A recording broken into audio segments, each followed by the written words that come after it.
नमस्कार. कुरुक्षेत्राच्या युद्धभूमीवर अर्जुनाला युद्धासाठी प्रवृत्त करण्याचा प्रत्येक प्रयत्न भगवंत करतायत. अर्थात अर्जुन आपल्या शंकावर शंका विचारतोय. मी खरं सांगू, लहानपणी मी अर्जुनावर चिडायचो. लहानपणी अक्कल नसताना मला, महाभारतात बघितलं, अजून कुठे वाचलं, कथा प्रवचनातून ऐकलं की मी चिडायचो अर्जुनावर. आणि वाटायचं की अरे देव सांगतोय घे ना, मार ना बाबा, काय फरक पडतो, मार ना, किती वेडा आहे हा, असं का करत असेल. म्हणजे आजूबाजूच्या माणसांना विचारायचो पण मी, घे. क्रिकेट तुम्ही बघताना कसं करायचं बघा. म्हणजे जेव्हा रवी शास्त्री, दिलीप वेंगसरकर ह्यासारखे क्रिकेट खेळायला आले की आला बॉल प्लेड कर, आला बॉल प्लेड कर. कसोटी असायची, तो कसंही करून वेळ काढणे आणि बॉल घालणे हे सगळ्यात महत्वाचं धोरण, म्हणजे दिवस काढणे हे असायचं त्यांचं. आणि ते कसोटी बघता बघता कंटाळायचं, मार ना एकदा बॅट, फिरव ना गारकान, जाऊ दे की चौका, जाऊ दे की सिक्सर, असं वाटायचं. तसं ती सवय लागलेली ती अर्जुनासोबतही मी वापरू लागलो. मला वाटायचं की हा एवढा प्रत्यक्ष भगवान कृष्ण तुझ्या सोबत आहे आणि काय तू सारखं आपलं पण देवा चालू आहे तुझं. नाही पण देवा काय आहे, मला काय म्हणायचंय, असं म्हणून तो विचारतोय. थोडी समज येऊ लागली, अक्कल येऊ लागली म्हणत नाही मी, कारण अक्कल तर अजून यायची राहिलीच आहे हो. आपल्याला वाटत असतं आपल्याला फार कळायला लागलंय. मोठं होणं म्हणजे शहाणं होणं नाही ना. म्हणजे वय वाढणं, अक्कल लाड आली म्हणजे अक्कल येते असं नाही. तसं वय वाढलं म्हणजे शहाणपण येतं असं नाही. आता काही जण तर 55 झालेत, अक्कल आली का नाही. वय वाढलं की शहाणपणा येतो असं नाही. 55च्या माणसाला नीट अक्कल आलेली नसते, 85च्या माणसालाही सद्बुद्धी आलेली नसते, आहे की नाही. कळलं तुम्हाला मला काय म्हणायचं ते. म्हणजे वय वर्ष 55 झालं तरी अक्कल आली नाही, वय वर्ष 85 होत आलं तरी सद्बुद्धी आली नाही. अशी अनेक माणसं आहेत ना आपल्याकडे. तसं माझं आहे. म्हणजे मला मोठा झालो म्हणजे अक्कल आली असं नाही, पण जशी अकलन बुद्धी वाढू लागली, कळू लागलं, तसं अर्जुनाविषयी अरे वा रे पठ्या, भारी केलं काम तू, असं म्हणावं वाटू लागलं. कारण अर्जुन एक शंका उपस्थित करतोय आणि भगवंत त्याचं निराकरण करतायत. कसं आहे हो, तुम्ही धबधब्याच्या खाली उभे आहात आणि उगाच आपलं धबधब्याकडे असा हात न्यायचा आणि असं करून पाणी अंगावर उडवून घ्यायचं. शर्ट ओला होतो, आंघोळ होत नसते, कपडे ओले होतात, अंगावर पाणी पडतं, आंघोळ होत नसते.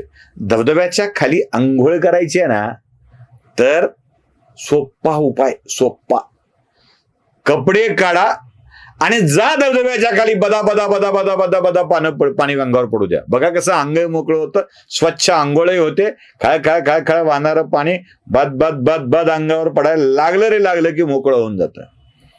असा एखादाच क्वचित कृपण असतो की जो धबधब्याच्या खाली जाऊन सुद्धा ओंजळीत पाणी घेऊन तोंड धुतो. अशा कृपण माणसापैकी अर्जुन नव्हता अर्जुनाच्या कृपण माणसापैकी. त्याला माहित होतं देव आलाय द्यायला आणि पदर नाही घ्यायला, असं नको व्हायला, है ना. जेव्हा देव द्यायला येतो ना तेव्हा भरभरून घ्यावं, भरभरून.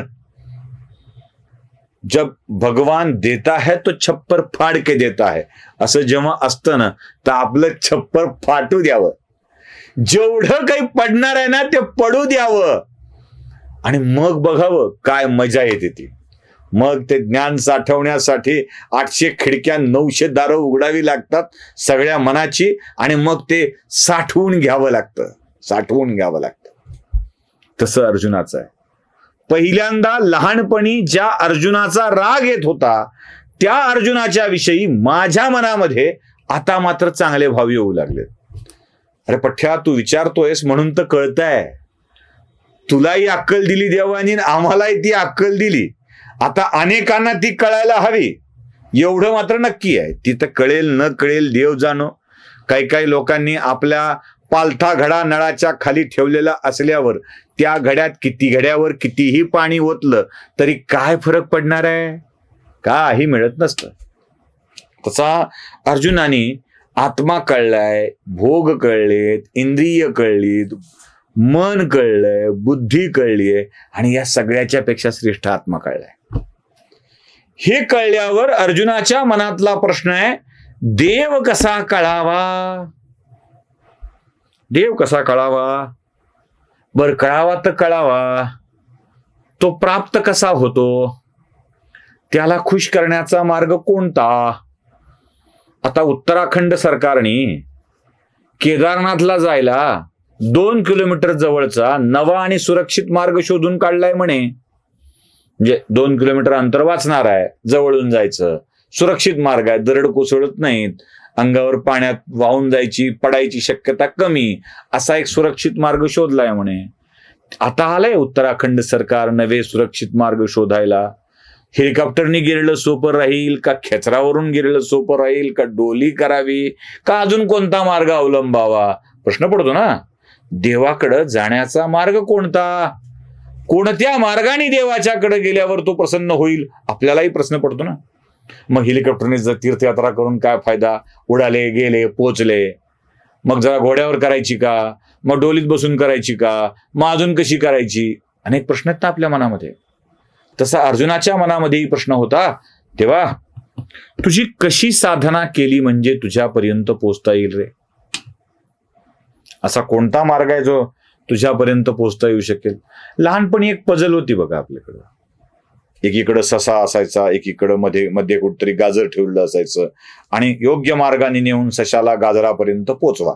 मग आपण रेषा काढत काढत काढत बंद झालेले मार्ग चुकवत पेन्सिलनं मग खोडत मग नवा मार्ग शोधत त्या गाजरापर्यंत सशाला पोचवायचो. चंपकमध्ये, चांदोबामध्ये या स्वरूपाची कोडी यायची.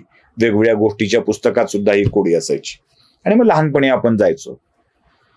असा कोणता मार्ग आहे, साधना मार्ग आहे, अशी कोणती साधना आहे जी आम्हाला देवाच्या पर्यंत नेऊन पोचवेल? अर्जुनाच्या मनातला प्रश्न, कसा भेटशील रे बाबा तू? जेव्हा कसा भेटशील?